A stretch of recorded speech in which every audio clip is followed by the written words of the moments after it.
History loves to tell us fairy tales about kings, wise rulers, loving fathers, noble bloodlines, but behind palace walls, power did something ugly to family, because some kings didn't fear enemies, they feared their own sons.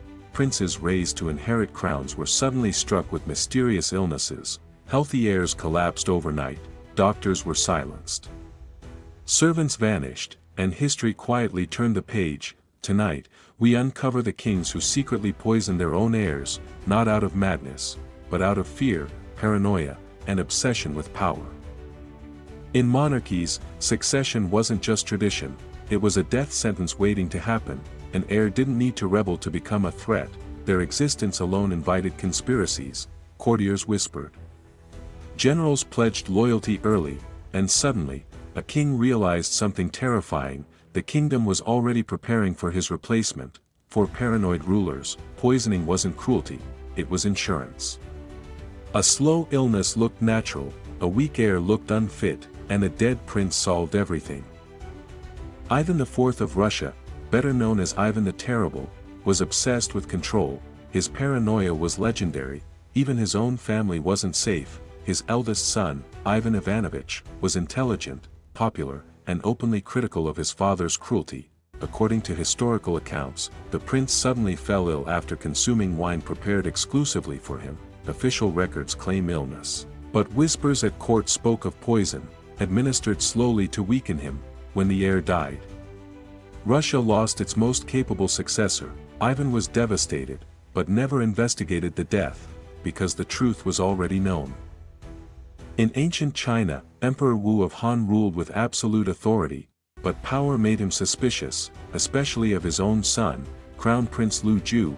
Court officials accused the prince of practicing witchcraft. Evidence was fabricated. Fear did the rest. After a failed rebellion sparked by false charges, the prince fled. Soon after, reports emerged that poison was sent to ensure he'd never return. Only years later did Emperor Wu realize the truth. Consumed by guilt, he built monuments of apology, but it was too late. His heir was dead, by his own command. Suleiman the Magnificent ruled the Ottoman Empire at its peak, but even greatness couldn't escape fear. His son, Prince Mustafa, was beloved by the army and people, too beloved. While official history claims strangulation, many historians believe poison weakened Mustafa beforehand, making him appear sickly and unstable. Suleiman approved the execution. The empire mourned. The army never forgave him.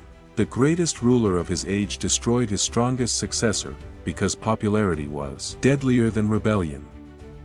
King John of England, infamous for tyranny and betrayal, feared plots everywhere, including inside his own bloodline. Rumors surrounded the mysterious deaths of potential heirs and rivals within his family. Contemporary chroniclers describe sudden fevers, vomiting, and rapid decline. Poisoning was common, untraceable, convenient. No trials, no accusations, just funerals, followed by silence. Royal poisoners were experts: arsenic, mercury, nightshade, slow enough to mimic illness. Symptoms looked natural: weakness, confusion, organ failure.